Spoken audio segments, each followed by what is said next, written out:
ఇక్కడ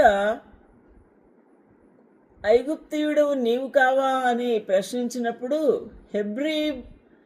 హెబ్రీయుడు అందుకు పౌలు, నేను కిలికియలోని తార్సు వాడనైన యూదుడను, ఆ గొప్ప పట్టణపు పౌరుడను.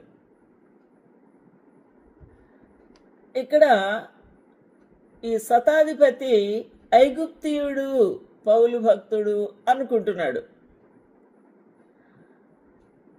నరహంతకులైన 4,000 మంది మనుషులను అరణ్యమునకు వెంటబెట్టుకొని పోయాడట.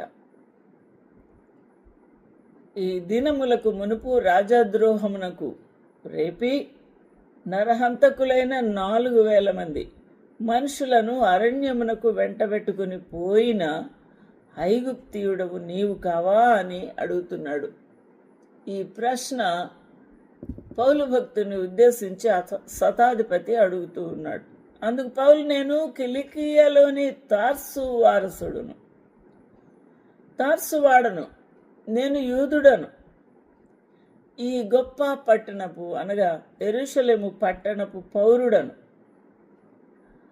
జనులతో మాట్లాడుటకు నాకు సెలవిమ్మని వేడుకొంచున్నాను అని చెప్పాను.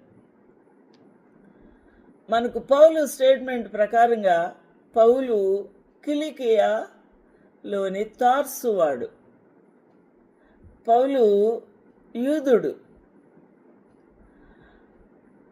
పౌలు భక్తుడు యెరూషలేము వారసుడు, అనగా యెరూషలేము వాసుడు లేక పౌరుడు. కాబట్టి తన యొక్క ఆఖరి ప్రయత్నంగా ప్రజలతో మాట్లాడడానికి సెలవిమ్మని అడుగుతున్నాడు. అందుకు అతడు అనగా శతాధిపతి ఆ కోటలో సెలవిచ్చాడు. పౌలు మెట్ల మీద నిలబడి జనులకు చేసైగా చేశాను. వారు నిశ్శబ్దముగా ఉన్నప్పుడు అతడు హెబ్రీ భాషలో ఇట్లాను. ఇక్కడ అనగా ప్రజలతోనే ఎందుకు మాట్లాడాలని కోరుతున్నాడు?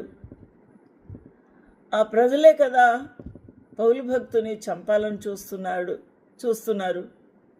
అట్టివారితో పౌలు భక్తుడు ఎందుకు మాట్లాడాలని కోరుతున్నాడు? అంత ధైర్యం ఎందుకు వచ్చింది? అనగా రోషము, ప్రభువు ఎడల తనకున్న ప్రేమ మక్కువ ఎందువల్ల తను అంత భారంగా వారి మధ్య సాక్షిగా బ్రతుకుతున్నాడు అనే సంగతి ప్రజలకు తెలియక వారు పొరబడు